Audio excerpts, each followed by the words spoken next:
Oi, eu sou o Shiruba, tudo bem com você? Hoje, depois de muito tempo sem histórias de terror narrada, a gente tá de volta e com um pouquinho mais de conteúdo. Mas antes do vídeo, eu preciso dar um recado muito importante. Caso você tenha menos de 13 anos, por favor, saia do vídeo. Esse vídeo definitivamente não é pra você. Essa obra tem um teor muito violento e conteúdo muito sensível, então, por favor, saia do vídeo. Caso você tenha mais de 13 anos e esteja num momento muito delicado da sua vida, eu vou pedir para você pular para o último capítulo desse vídeo, porque essa obra tem temas delicados, como eu falei para você, e pode te dar algum tipo de gatilho vendo essa obra tintim por tintim. Então, por favor, pule para o último capítulo desse vídeo. Uma breve introdução antes de partir para o primeiro capítulo propriamente dito. Vamos falar um pouquinho sobre o que se trata Brutal Satsujin. Brutal Satsujin é uma obra dos gêneros terror e suspense que abordam capítulos, episódios da vida de Hiroki Dan, um detetive criminal que tem um senso de justiça um tanto quanto deturpado, ou talvez até algo que não seja um senso de justiça. Quem me apresentou, me recomendou esse mangá junto de outros títulos foi a Maru. Essa recomendação foi feita numa live há muito tempo no canal, então por favor, caso você não conheça o canal da Maru, o trabalho dela na Zona Morta, vá no canal dela, dá uma pausa nesse vídeo, vá no canal dela, se inscreve, volta para esse vídeo, e quando esse vídeo acabar, dá uma olhadinha nos vídeos dela, porque a visão dela sobre o terror é muito importante de se conhecer, tá bom? Aproveita e se inscreve no canal aqui, caso você queira conhecer outras obras de terror menos conhecidas, mais underground, entendeu? Menos faladas. Dito isso, vamos pro primeiro capítulo de Brutal Satsujin.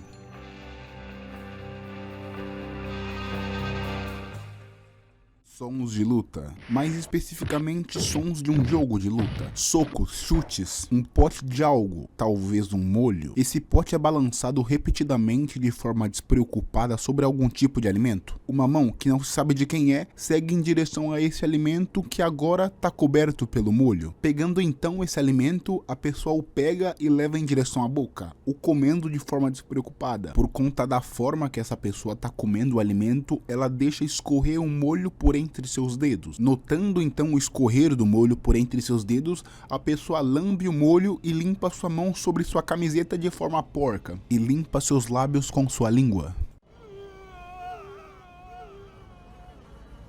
You lose. O homem magro come novamente de forma desleixada, naquele ambiente infestado por moscas. Então ele se cansa de jogar o jogo, dizendo: "Que jogo merda." Num tom de tédio, ele levanta o braço e joga o controle que tá segurando ao chão. O controle cai próximo de um local com uma concentração maior de moscas. As moscas se assentam sobre algo. Um braço. Um braço humano. Agora é possível ter uma visão maior sobre o ambiente. Este homem magro tá num quarto. Uma mesa e uma cadeira ao fundo, uma bolsa escolar típica japonesa ao chão, próximo ao pé da mesa, e atrás da cadeira o homem. E ao seu redor, dois corpos. Corpos que nem sequer conheceram a adolescência. Separados, como se suas juntas fossem feitas para encaixe. O homem está rodeado por isso e por outras coisas com menor importância. Coisas que se tem normalmente para o entretenimento, para a diversão de uma criança. Uma mosca desce lentamente e pousa sobre o rosto de uma das garotas. Essa mosca pousa especificamente no olho. Um olho agora sem vida, com uma íris fria. O homem encara o rosto da garota como se tivesse uma curiosidade. Ele o cheira. Então fica enojado, dizendo que cheira mal. Depois disso, 20 anos se passaram. Em um prédio em algum lugar está acontecendo uma reunião. E nessa reunião, um homem recebe uma premiação de superintendente por ter resolvido casos de assédio contra mulheres de uma certa região. Esse homem faz parte de uma divisão de investigação e seu nome é Hiroki Dan. Agora, na saída da reunião, alguns homens discutem como o caso de assédio foi difícil e como só conseguiram solucioná-lo graças ao detetive Dan. Os homens saem por um corredor rindo, dizendo que admitem derrota. Nesse corredor que os homens passam tem uma porta, a porta de um banheiro feminino. E dentro desse banheiro tem um grupo de 3 garotas. Elas também estão conversando sobre o detetive Hiroki Dan, como ele é muito bonito e amigável, ele é perfeito. E além disso, ele tem uma casa na montanha. E também nessa casa ele tem um forno customizado. Aparentemente ele tem um hobby com cerâmica, trabalho manual. Uma das garotas discorda, diz que ele não deve ser tão perfeito assim, ele deve ter alguma fraqueza, algum mau hábito. Dan passa pelo mesmo corredor que seus colegas passaram e que tem um banheiro e entra na sua divisão. Ao entrar na divisão, ele encontra seus colegas de trabalho conversando enquanto encaram a televisão. Ele se aproxima para conferir o que está acontecendo. Ele pergunta o que está acontecendo, então um de seus colegas diz que ele vai ver. Então, na televisão, o apresentador diz que foram encontradas 2 garotinhas vítimas. Isso há 20 anos. Enquanto o apresentador segue falando sobre o assunto, uma das garotas que estavam no banheiro falando sobre o Dan chega e o cumprimenta. O apresentador segue dando detalhes sobre o crime. Um crime brutal, um crime violento, um crime desumano. A garota que se aproximou do grupo vê que o detetive Dan tá tomando algo e pergunta se o vaso em que ele tá tomando aquilo foi feito à mão. O programa segue dizendo que na época que o criminoso foi preso, ele tinha 16 anos e que seu apelido era o entregador açougueiro, por conta do que ele fazia em seus crimes. A garota que tá conversando com o detetive se desculpa por ter confundido a caneca com um vaso. Então elogia o gato que tem desenhado na caneca. Mas no caso, o detetive diz que não é um gato, é um urso. O apresentador de TV segue dizendo que depois de 18 anos, o autor dos crimes foi liberado, foi solto. E mais, ele escreveu um livro intitulado Yorean, e que ele vai anunciar a data da publicação do livro. A partir disso, Dan começa a encarar ainda mais fixamente a TV. Ele começa a ter uma espécie de tique em seu olho, fazendo que um de seus olhos se contraia. O apresentador do programa segue dizendo que o autor do livro tá no programa e que ele vai dar uma entrevista exclusiva. E também diz que ele tem ciência que vai receber diversas críticas. Então, ele apresenta o homem. Todos os holofotes são virados para ele, mas seu rosto não é revelado. E que para ele aquilo foi uma segunda chance. Então, ele se desculpa e termina a entrevista chorando. O apresentador continua o programa. Então, os policiais que estavam assistindo TV se dispersam dizendo que aquele é um absurdo e que não sentem remorso algum por aquele criminoso. E o Dan continua encarando a TV. Os policiais comentam que a editora aceitaria publicar um livro de um assassino e que ele mesmo o escreveu. Em meio a essa conversa, um homem interrompe e diz que aquele homem não é apenas um assassino. Ele diz que ele estava envolvido no caso daquele homem e que o que ele fez, o estado que ele deixou aquelas garotas, aquelas crianças, só um monstro poderia ter feito aquilo. Algumas semanas depois, num prédio de alto padrão, nós vemos 2 pessoas, uma sentada em posição formal e a outra ocupada comendo. A pessoa que está comendo pega um pote de algo, talvez um molho, e joga sobre o que está comendo. Então, de forma violenta, ela pega uma faca e começa a despedaçar a comida, e a come. Essa pessoa é Souzen Yoshi, o ex-açougueiro, o ex-assassino, o autor do livro. A outra pessoa é o representante da editora que vai publicar o livro do Souzen. O Souzen dá uma pausa pedindo desculpa, dizendo que estava faminto, e pergunta como foi o programa, se a sua atuação foi boa. O representante da editora, buscando ter o maior cuidado possível com suas palavras, pergunta como anda indo o progresso do livro. Mas o Souzen não responde essa pergunta. Ele diz que depois de tanto tempo ele consegue ter uma refeição decente.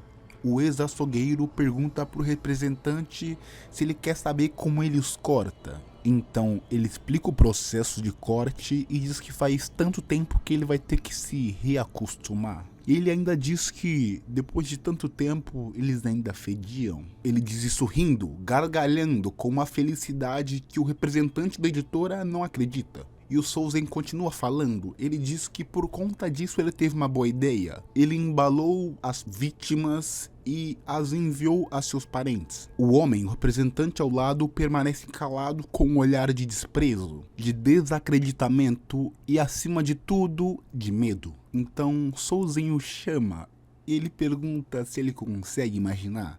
Se ele consegue imaginar o próprio filho picado dentro de um pacote. De repente o Souzen grita, o representante fica acuado e o Souzen sugere que eles deem um presente aos espectadores ao vivo na TV. Por exemplo, uma câmera escondida. Ele pergunta se eles podem fazer isso, então ele pede uma bebida e sugere que eles brindem. Enquanto o diretor serve Souzen de forma extremamente subserviente, ele pergunta se ele não teria interesse em reconhecer, em visitar a família das vítimas. Para publicidade, incita o escritor ex-assassino a chamar a mídia. O clima logo após isso fica tenso, então Souzen se levanta e diz que quando fez o que fez, ele fez usando as mãos. Então ele começa a estrangular o homem que há pouco estava conversando com ele. O representante que está sendo estrangulado com uma voz baixa diz que não está conseguindo respirar. E o Souzen diz que quer ver novamente uma vida sumir diante dos seus olhos. Ele diz que é emocionante. Então ele solta o representante que cai ao chão buscando algum ar para respirar, para repor a sua falta de ar. Enquanto o psicopata volta a comer de seu jeito peculiar. Então surge a questão: o que fazer agora? Pedir desculpas formais às famílias das vítimas? O representante está lacrimejando. Ele está lacrimejando por conta de ter recebido aquela violência daquele homem. E ele está olhando para ele com um olhar de medo. Então o Souzen diz para ele lidar com isso, porque é isso que os editores fazem, e até porque o mesmo não vai fazer. Ele fala essas coisas enquanto introduz, enquanto coloca o alimento dentro da garganta do editor, do representante da editora. Depois desse ato de violência, o autor do livro, o ex-assassino Souzen, sai dali. No caminho de volta, ele pega o metrô, e nesse metrô ele vê uma mulher carregando uma criança, e ele encara fixamente essa criança. E nesse momento, ele tem acesso a pensamentos recorrentes que ele sempre tem, mas que nunca foram estimulados de forma tão intensa quanto agora, olhando uma criança. Mas enquanto ele pensa essas coisas, ele desvia o olhar e olha uma tela, um telão. E nessa tela tem notícias, algo dizendo sobre ele, sobre o açougueiro, informações sobre ele, que ele tem frequentado hotéis de luxo, que ele não se arrependeu de verdade e sobre a sua casa. Ao ver isso, ele paralisa por um instante, e ele fica em alerta, surpreso, indignado, quando ele está chegando nas proximidades da sua casa. Em frente à sua casa, ele avista uma multidão enfurecida. Então ele desvia seu caminho, ele sai dali. Ele entra num beco e liga para alguém, provavelmente o representante da editora. O representante explica com todos os pontos, dizendo que não foi ele que vazou as informações sobre Souzen. Depois de ouvir as desculpas do representante, que até amaciam seu ego, o Souzen fica satisfeito. Então o Souzen diz que a burrice veio do próprio público, que ficam indignados que a lei permita que um assassino fique andando livremente por aí, mas as mesmas irão consumir o livro dele. Então depois disso, Souzen desliga. Ele segue andando pelo beco até um lugar um pouco distante da multidão, então ele para e acende um cigarro. Porém, em uma janela ao fundo surge uma silhueta masculina, e esse é o detetive Hiroki-dan, que acerta Souzen com um taser, o deixando imobilizado ou inconsciente. Quando Souzen acorda, ele tá sem suas roupas. No caso, as suas roupas de frio, os seus agasalhos, ele ainda está vestido. E também ele tá amarrado. Ele tá amarrado em uma cadeira de balanço, seus pés e suas mãos. Quando a razão dele volta, ele pergunta o que é isso. Então alguém diz pra ele ficar quieto. Esse alguém é o Dan. E na frente dos dois tem um filme passando. O Dan diz que essa é a melhor parte. O Souzen não entende o que tá acontecendo e fica revoltado perguntando o que tá acontecendo. O Dan diz que esse é o exorcista e explica mais algumas coisas sobre o filme pro Souzen. O Souzen diz que não tá entendendo nada. Dan explica que o filme é sobre um demônio que possui uma garota de 12 anos. Então 2 padres conduzem um exorcismo para salvá-la. E pergunta se ele já viu o filme e o convida para assistir junto com ele. Então Souzen agora se revolta gritando com o Dan, pedindo para ele desamarrá-lo, gritando, chamando a polícia. Então o Dan, em silêncio e com muita calma, começa a gritar. Ele começa a gritar inclusive mais alto que o Souzen. E ele diz que não importa o quanto ele grite, ninguém vai ouvir. Ali é isolado. Então depois disso, o Dan pergunta ao Souzen se ele sabe quantas pessoas somem por ano. O Souzen novamente fica sem palavras. Enquanto tira algo debaixo de um pano, o Dan responde: 80 mil. E junto dessa informação, Dan tira o pano de cima daquele objeto, revelando ser uma motosserra. E ele ainda explica mais sobre os dados, dizendo que as pessoas que foram encontradas estavam mais mortas do que vivas. Em resumo, ninguém procuraria por ele. Depois dessa explicação, Souzen xinga o Dan, mas então Dan liga a motosserra e o Souzen grita de medo. O Dan avança o instrumento sobre o Souzen, mas apenas ameaça. Vendo que o Dan não o feriu, então Souzen começa a ofender o Dan. Então aí o Dan atinge Souzen com a motosserra. Enquanto faz esse ato de brutalidade, o Dan ri, dizendo que ama esse sentimento. Depois da primeira vez o atingindo, o Dan não gosta. Ele não gosta do primeiro corte, não foi o corte limpo. Mas tudo bem, ele ainda vai ter 3 cortes para praticar, com seu braço e suas 2 pernas, que ele provavelmente vai melhorar depois do segundo corte. E o Dan pergunta pro Souzen se o que ele tá dizendo, se o que ele tá fazendo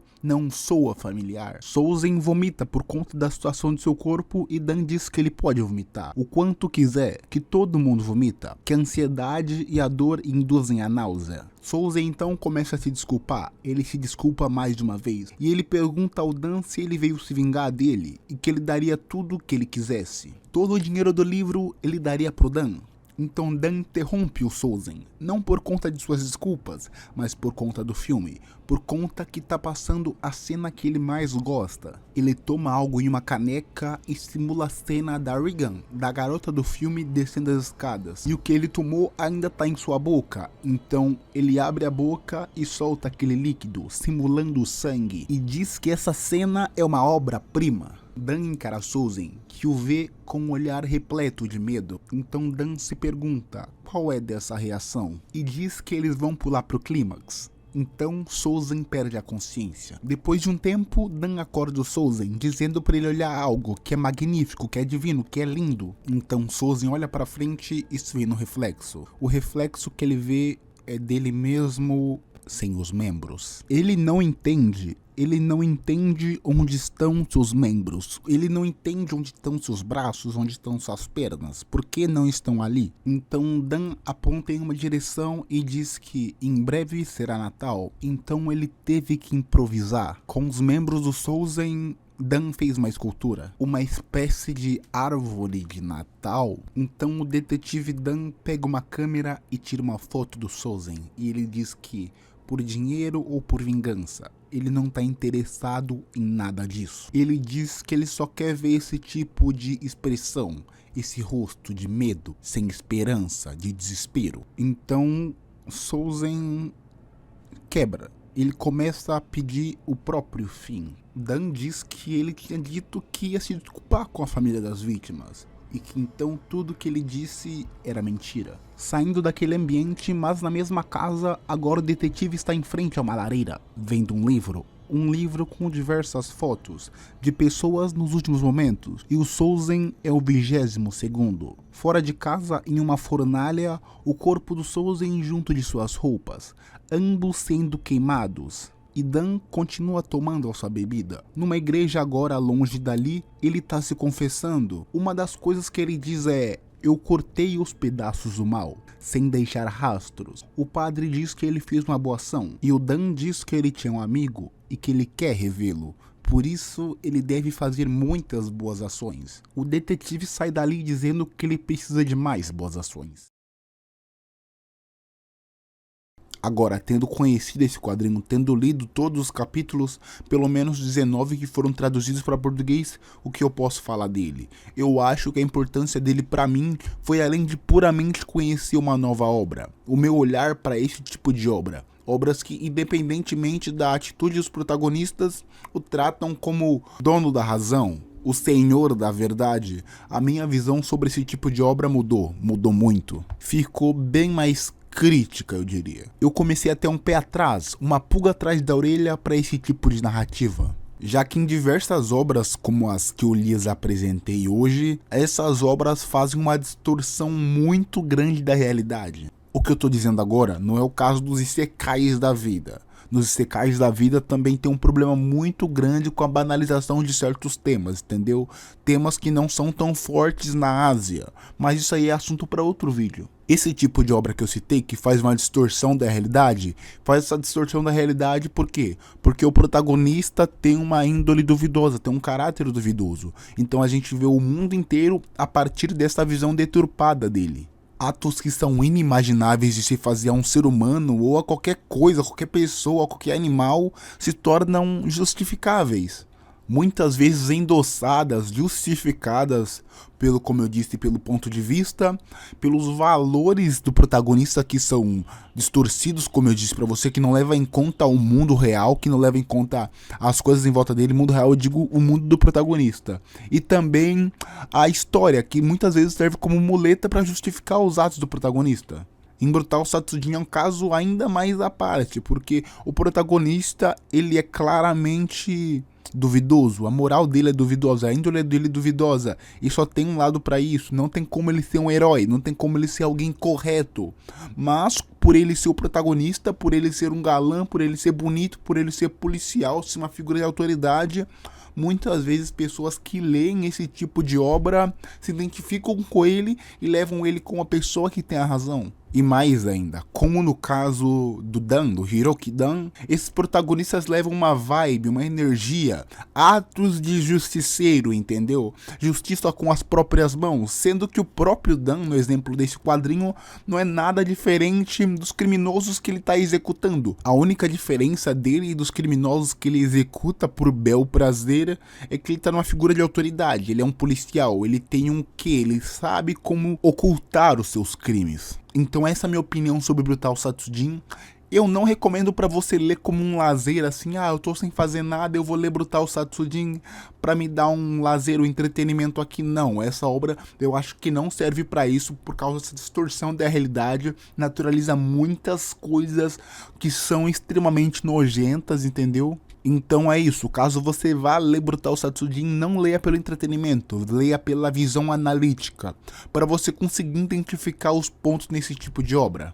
Brutal Satsujin é o ápice disso, é isso ao extremo. Então quando você vê obras com personagem frio e calculista, personagem Ed, você vai ver muitos desses elementos, com um protagonista com uma índole duvidosa, com um caráter duvidoso, entendeu? Um justiceiro, você vai identificar isso e vai ver o quão problemático é isso pelo fato de influenciar pessoas da vida real, não é mesmo, Eren Yeager? Então é isso, leia ou não leia Brutal Satsujin, vá pela sua conta e risco. Eu recomendo você não ler, mas caso você queira ter uma visão analítica sobre esse tipo de obra, leia. Não seja personagens de mangá Ed, não seja personagens de anime frio e calculista, porque eles na verdade são pessoas com índole duvidosa, com caráter duvidoso. Então é isso, caso você tenha visto aqui, você tenha ouvido aqui, me ouvido até aqui, muitíssimo obrigado, espero que você tenha um dia ótimo. É isso aí, eu sou o Shiruba, um forte abraço e tchau, muito obrigado pelo seu tempo.